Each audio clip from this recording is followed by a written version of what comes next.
Bonjour, bienvenue dans cette deuxième partie de notre exploration de la curcumine. Dans le premier épisode, nous avons découvert le paradoxe de la biodisponibilité de cette molécule et pourquoi son véritable terrain d'action se joue plutôt dans l'intestin plutôt que dans le sang. Eh bien, aujourd'hui, nous allons changer de perspective et nous concentrer plus sur un aspect essentiel, mais souvent négligé. Comment utiliser la curcumine au quotidien en toute sécurité? Quelle dose respecter? Quelles précautions connaître et quelles idées reçues il est temps, d'abandonner? Et si vous n'avez pas vu la première partie, je vous invite à la regarder. Le lien est en description. Restons concentrés aujourd'hui et nous allons voir le bon usage et les précautions après avoir vu, la physiologie, et la physiopathologie dans la précédente vidéo. À bientôt pour la prochaine diapositive.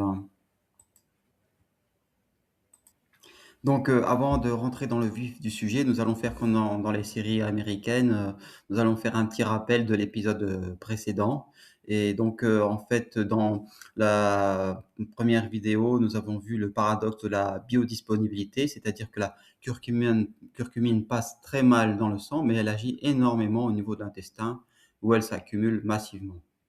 Le deuxième sujet de la première vidéo, c'est que l'intestin est vraiment le centre de commande. Elle agirait comme une substance prébiotique favorisant la diversité du microbiote. Donc elle est une nourriture pour les bonnes bactéries. La troisième chose que nous avions vue, c'est une protection observée sur la muqueuse gastrique dans une étude menée sur des rats. Et la quatrième chose, un renforcement de la barrière intestinale à 4 niveaux différents. Donc je vous invite à voir ces 4 niveaux différents dans la précédente vidéo.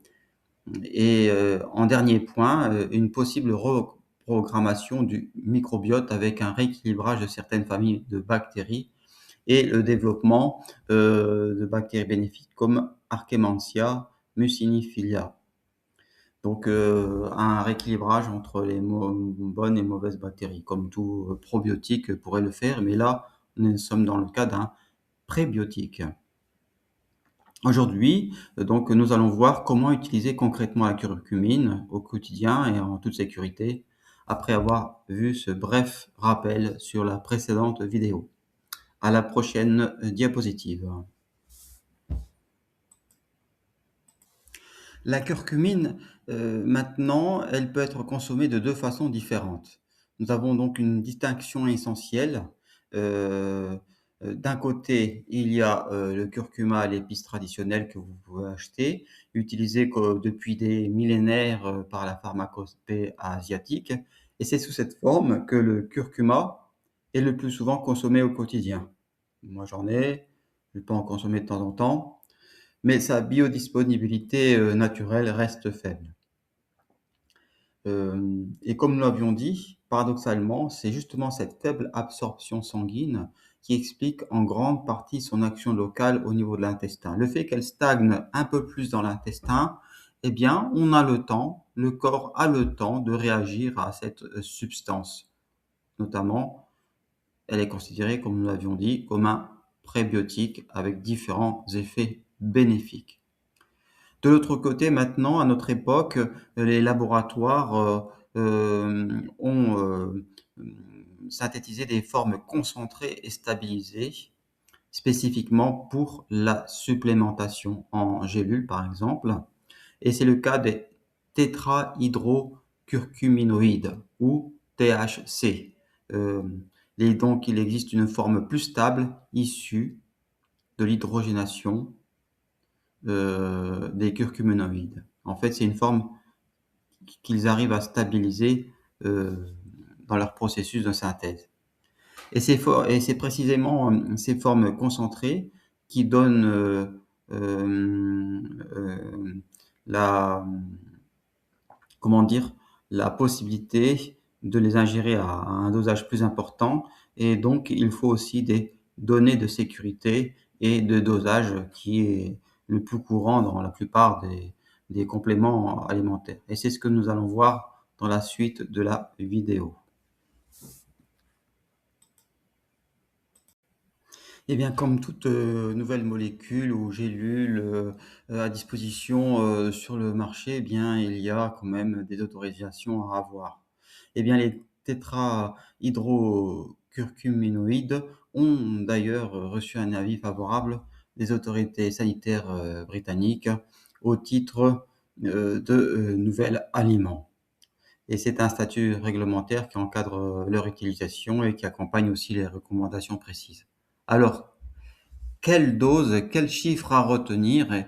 Eh bien, pour l'instant, la dose maximale de sécurité a été fixée à 140 milligrammes par jour pour les adultes de plus de 18 ans, avec les formes concentrées, de, tétrahydrocurcuminoïdes, et nous avons le curcumine C3 réduct. Et il faut bien comprendre que rien ne prouve un bénéfice accru au-delà de cette dose. Mais inutile donc de rechercher à prendre davantage en pensant amplifier les effets. Mais bon, il faut toujours mettre un bémol dans ces choses-là parce que bien souvent, les nutritionnistes, des fois, augmentent les doses dans beaucoup de compléments alimentaires. Nous avions parlé de la vitamine B12, nous avions parlé de la vitamine D, et finalement, il y en a beaucoup qui recommandent au-delà des doses préconisées. Mais bon, pour ce qui est de notre sujet, il faut s'en tenir à 140 milligrammes par jour officiellement. Alors, un autre point de vigilance est très important parce que les gens, ben, finalement, ont des traitements avec le médecin généraliste, des traitements anti-cholestérol, antiplaquettaires, comme l'aspirine ou des anticoagulants de toutes sortes. Eh bien, en raison de l'effet antiplaquettaire anticoagulant, c'est-à-dire l'effet fluidifiant dans le sang, la supplémentation doit être stoppée au moins 2 semaines avant toute intervention chirurgicale. Donc, si vous prenez de la curcumine pour des raisons anti-inflammatoires, pour des raisons de détox, pour raisons anti-vieillissement, OK, et que vous devez avoir une intervention chirurgicale, quelle qu'elle soit, il faut arrêter de 2 semaines avant, un peu comme l'aspirine d'ailleurs, hein. L'aspirine, c'est souvent une semaine avant. Eh bien, parce que, la curcumine a un effet antiplaquettaire. Et hem et dans, le surdosage aussi de la curcumine, semble-t-il, il y a, des troubles du rythme cardiaque qui ont été rapportés dans la littérature. Donc la prudence est de mise si vous avez des antécédents cardiaques, parlez-en à votre cardiologue, mais bon, il faut savoir, doser le pour et le contre. Voilà. Donc, nous passons à la diapositive suivante sur, qu'est-ce que le naturel? Est-ce que le naturel veut dire danger ou pas danger? La diapositive suivante donc. Revenons, à nouveau sur, les possibles contre-indications de la curcumine à haute, concentration. Eh bien, dans la littérature, il a été évoqué plusieurs, contre-indications ou précautions d'emploi, notamment si vous avez des pathologies au niveau du foie, dans les cas d'obstruction, biliaire, de calcul biliaire ou de cholangite ou de maladie du foie de manière générale. Et il faut, mettre, comment dire? La pédale douce, sur, la curcumine, sait-on jamais. Car il y a aussi des risques documentés, d'hépatite auto-immune. Bon, bien sûr, je dis tout ça, c'est pas pour faire peur, hein, dans l'ensemble, le curcuma est très bien toléré. Dans ce cas-là, prenez une poudre de curcuma et pas forcément des concentrés de, curcuminoïdes. La deuxième chose, comme nous l'avons dit, ce sont les troubles de rythme cardiaque. Certains, troubles ont été, documentés dans la littérature, scientifique, notamment des blocs ventriculaires, c'est-à-dire des petits troubles du rythme cardiaque, où il y a un petit laps de temps entre différentes, contractions, du cœur. Alors, est-ce que, c'est vraiment fréquent? Je ne pense pas que ce soit si fréquent que ça. Est-ce que c'est pour faire peur et pour éviter que les gens prennent trop de compléments alimentaires? Ça, je ne sais pas non plus. Mais bon, il faut toujours avoir des précautions si vous avez des antécédents, cardiovasculaire. Et comme nous l'avons dit aussi dans la précédente diapositive, il existe un effet anti-plaquettaire qui, par prudence, si vous avez une chirurgie, il faut arrêter le traitement en, le traitement par curcumine. Et en plus, si vous avez déjà aussi en plus un traitement anticoagulant, donc ça fait double effet. Donc par prudence, ce sont plus des notions de prudence. Et bon, vraiment, si la forme concentrée pour vous vous semble difficile, essayez la poudre naturelle de curcuma, puisque de toute façon, elle aura une biodisponibilité moindre dans le sang, elle s'accumulera surtout dans l'intestin, et donc ça aussi, ça a son effet, comme nous l'avons dit aussi précédemment dans les vidéos. Passons à la diapositive suivante. Donc, revenons à nouveau sur les idées reçues, une petite diapositive de synthèse. La première idée, elle est inefficace car mal absorbée. Et nous avons vu dans les précédentes vidéos que c'est finalement à nuancer fortement. Et si sa faible présence dans le sang ne signifie pas euh, une faible action, en fait, c'est parce qu'elle joue une action très locale au niveau de l'intestin. La deuxième idée, comme nous l'avions vu dans la diapositive précédente, c'est naturel et donc sans danger. Non, la curcumine est quand même très active en forme concentrée, donc il faut quand même faire attention, notamment pour les problèmes de foie et les problèmes cardiaques et aussi les problèmes de fluidité dans le sang. Donc c'est pas si anodin que ça, mais retenons quand même la dose maximale à 140 mg de curcuminoïdes concentrés par jour. Et la troisième idée, on en prend, mieux c'est. Eh ben, c'est pas forcément vrai.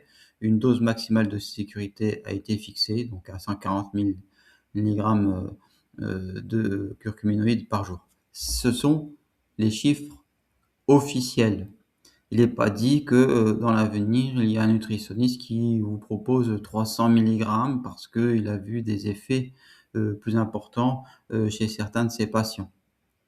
Mais ici, nous sommes dans le contexte, on va dire, officiel, dans une forme de d'égalité, hein. Je n'oublie pas que, par exemple, pour la vitamine D, beaucoup de nutritionnistes n'hésitent pas à dire 5000 unités par jour, alors que, on est bien au-dessus des doses recommandables, pour la vitamine D. C'est toujours pareil, il y a une espèce de, de retard entre l'expérience clinique et les doses officielles pour différentes raisons, qu'elles soient politiques ou médico-légales. Voilà, passons à la prochaine diapositive. Donc, comme toujours en science, il est essentiel de garder un regard critique sur les données que l'on vient de dire. Nous avions dit 140 milligrammes par jour de curcuminoïdes avec les contre-indications possibles.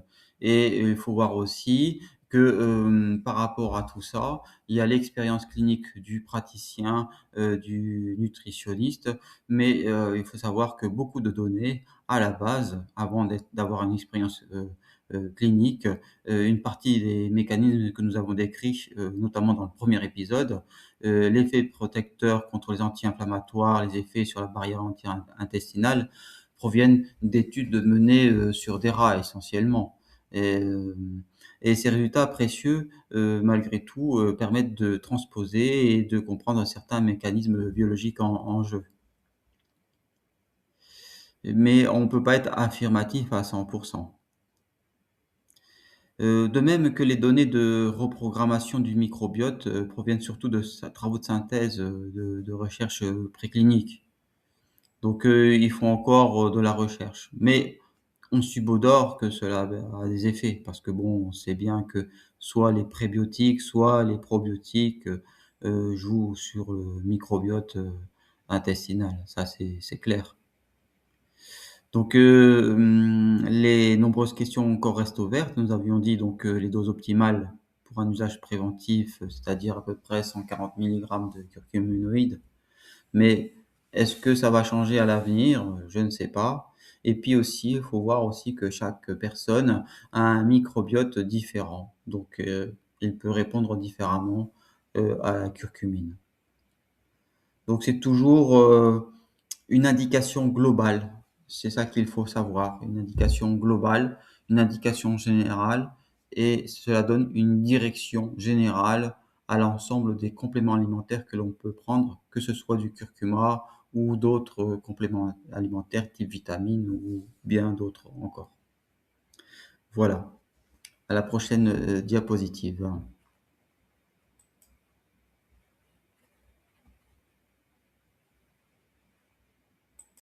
Alors une, petite diapositive de conclusion pour ne pas faire une vidéo trop longue. J'essaie de faire des vidéos d'environ un quart d'heure à peu près, pour que tout le monde puisse, les regarder tranquillement et sans être, trop rébarbatif.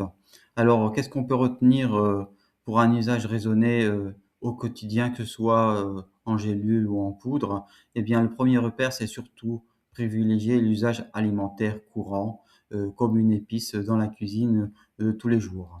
Heu, Comme nous le savons déjà maintenant, elle agit essentiellement dans l'intestin et pas forcément obligé de faire des grosses doses. L'important, c'est d'être régulier.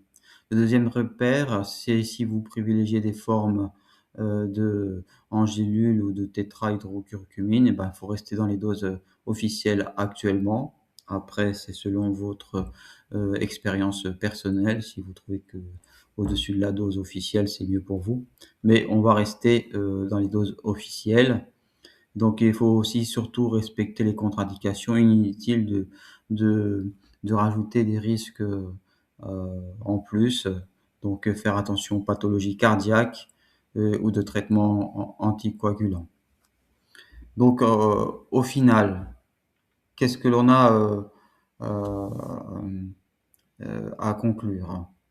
Eh bien, 1, la curcumine reste un agent prometteur, dont l'action se joue avant tout dans l'intestin. Une action, aussi, encourageante au niveau de notre microbiote, une action, protectrice, au niveau, donc du tube digestif dans l'ensemble, notamment aussi, au niveau de l'estomac, avec protection contre, les anti-inflammatoires et donc aussi protection, de la physiologie de la vitamine, B12. Et donc il faut bien donc, voir les contre-indications que nous avions vues, précédemment. Et au final, bon, c'est une épice millénaire, donc c'est tout le bienfait que l'on a aussi de cette expérience, millénaire. Mais il faut simplement faire attention aux doses, concentrées. Je vous mettrai les sources que j'ai consultées, en descriptif, sous la vidéo. À bientôt, c'était donc le docteur Paulo Carlos, pour une prochaine vidéo. Je pense encore sur la curcumine et certains de ses effets que nous avons vus brièvement. À bientôt.